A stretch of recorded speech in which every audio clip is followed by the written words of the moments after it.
Alright everyone, it's time for Occult Literature, video number 189, The Aeth Mystery. This is a Rosicrucian work. It's fairly short, about 50-something pages. It was not written by Clymer this time. I've edited a couple of his works recently. He's from the same fraternity of the Rosy Cross. He was their leader for decades. Link in the description to my edition of this work on Amazon. Second and third links to my books blogs. First, as an aside, it's actually quite funny. The FRC still exists. And it's on Clymer Road in like outside of Allentown, which is actually where it was advertised that you should send correspondence to in this booklet and others. And I think it's like a couple of townships over or something now, like they moved, I guess. So they've still got their little outlet there, and it's quite funny. So they're still technically active after all this time, which is a testament to the resolve, maybe, of this particular fraternal order.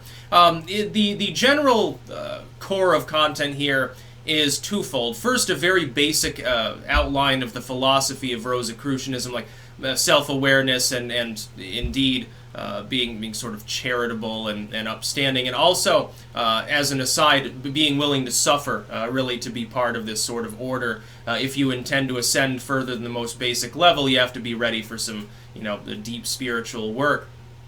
Secondly, beyond the philosophy, it talks a lot about sort of its introductory, the fact that this is introductory and there are other materials available. Like it proclaims itself for the generally interested. Like, oh, you might be interested in joining our fraternity, so here's more information on it, actually. And it's actually funny because the cover on the original version talks about the sex mystery, and I'm thinking that was for advertising purposes because there's literally nothing inside of this booklet that talks about anything of a romantic or sexual nature. I'm thinking that was because, fraternity, they want young men to join. So basically, it's like, oh, crack it open, take a look, and then of course they don't see anything in the first few pages. They read through it, buy the little booklet, and they, the fraternity gets a few cents, back then probably like 10 cents a copy or something, and then maybe they join the order anyway, because they're like, wow, that mystery sounds pretty cool, I think I'll join up, because, I'm a young, unmarried man, I want to learn about this cool shit.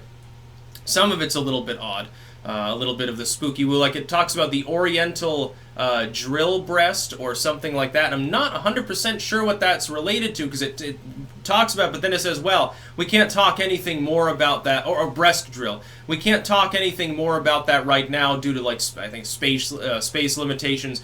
But we talk about it in this other work, and it's, kind of an advertisement within the context. Oddly enough, unlike some contemporary works from some of these smaller orders, it does not have, like, a catalog in the back with, like, oh, here, buy this booklet and that booklet, and here's a list of literature. A lot of these groups did, and that was quite lucrative. I guess the FRC decided it was too tacky or something like that, decided not to do it. So it's an interesting book, again, a little bit bizarre. Not all of it is strictly related to the occult because, a lot of it is basically allusions to other works that you can get if you join the order. But it's still good nonetheless. Link in the description, again, to my edition of this work on Amazon. Second and third links to my books blogs.